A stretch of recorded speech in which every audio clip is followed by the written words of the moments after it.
hello. I'm delighted that a fair few of the seats are filled because I'm not quite sure what I've got to sell or promote. I haven't really got anything that I'm selling or promoting at the moment, but what I do want to say a little bit about today is why I think organic farming is important, why I think permaculture approach is important. So I'm going to say a little bit about me and my farm, Hananara Farm, and then just say a little bit about why I think choosing organics is a radical choice, it's a radical act, an important radical act. So Hananara Farm is a 52-acre holding in the heart of lovely Monmouthshire. It's a really beautiful place. It's very small as farms go. 52 acres barely counts as a farm these days.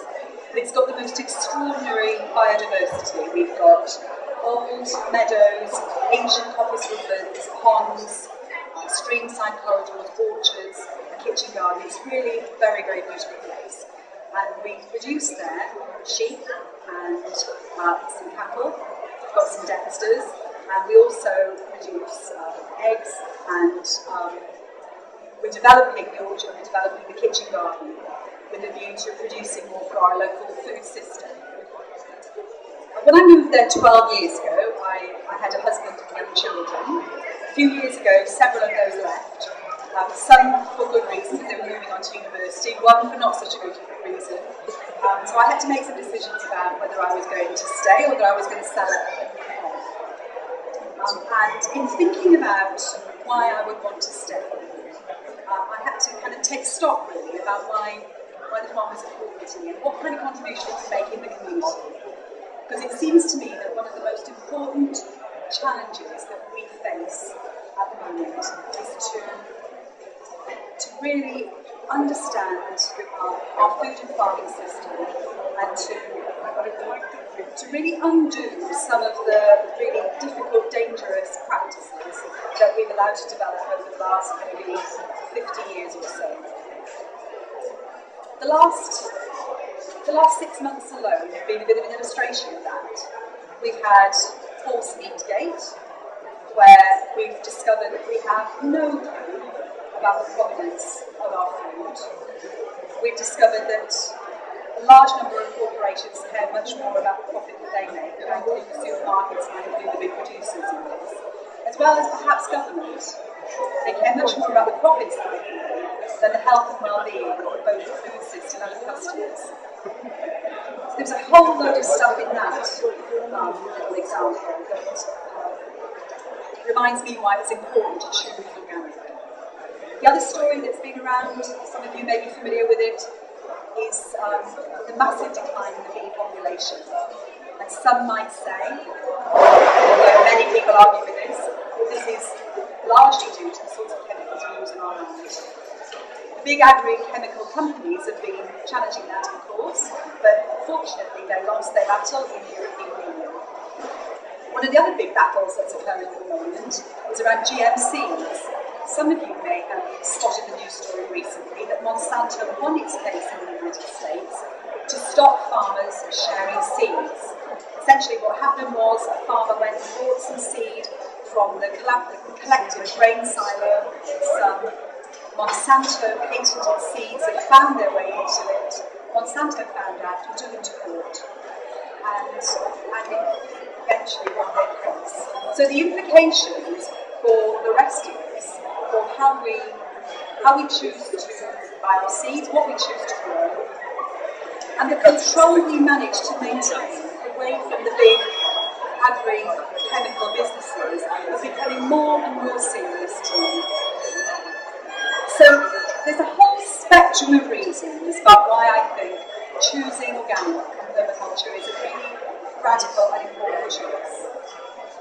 There's the big political stuff that I've just mentioned about how the control of food farming systems is gradually being wrested away from the producers themselves and farmers themselves. There's the health benefits. I was at a soil association event in Carmarthen just a couple of weeks ago, and some of the latest clinical research about the benefits of pasture-fed meat as opposed to corn-fed meat are becoming clearer and clearer and clearer. It's not just to do with the animal, pumping grain into animals to get massive weight gain, market, the long-term effect it has on the animal, and more importantly and more interestingly, the effect it has on those of us that eat it is becoming clearer and clearer as the research looks much more closely at this.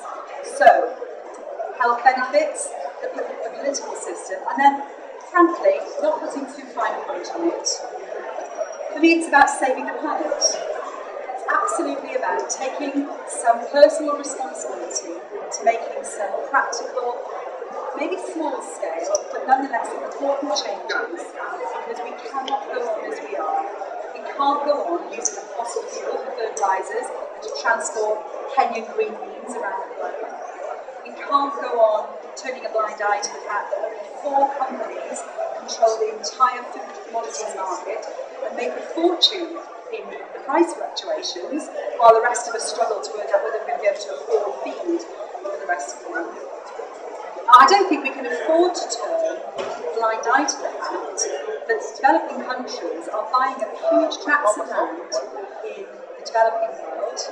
By developing countries, I mean what was called the BRICS nations, Brazil, Russia, India, China, who are looking to increase food production for their own growing middle classes. They're buying up huge tracts of land in Africa, in a country that can barely afford to feed its own population, barely manage to feed its own population, and using that land to grow grain and to produce meat for exporting back to India, to China.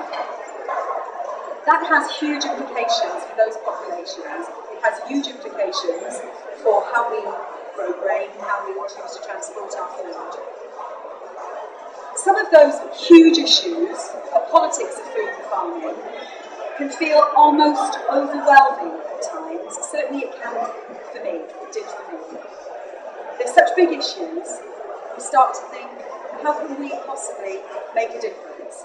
How can we possibly have any effect on such huge, huge issues? And it was at that point that I decided I would be staying at my farm. I'd be staying at my farm and doing what I could in a small scale to grow our skills for more sustainable futures. So, having farmed organically for ages anyway, I took the decision to come out, to register as a local farmer, to be very public and very clear about why I think it's important. And alongside the farm business, I run a small social enterprise. I work with young people from our local comprehensive school who can't stay at school because behavioural difficulties or learning difficulties, and who themselves have kind of been written off by the conventional system. They come to me and work alongside me on the farm, developing very practical, land-based skills for their own more sustainable futures. So at the moment, we're breaking my little Shetland pony to harness, what we call to Shetland, because we have some ancient copies woodland on the farm.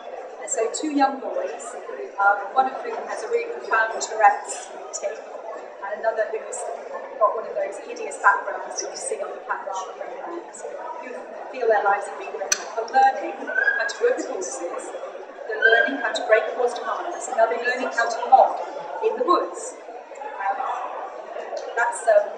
For me, that's a really, really exciting project.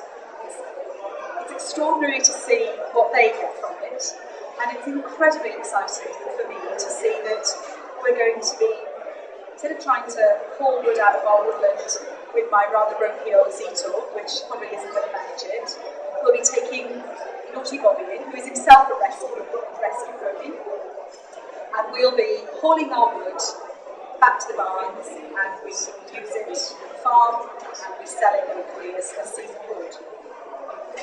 So I hope what I'm trying to convey to you in a kind of rather unprepared and uninformed way is that when we make those small choices, when we decide to buy organic, when we decide to farm organically, when we decide to support local producers, when we decide to avoid supermarkets as far as we possibly can.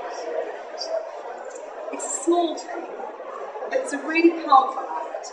It's a really significant act, and it's a really radical act, and it's about taking back power and control of something that is probably the most important thing on the planet, our food and our farming systems.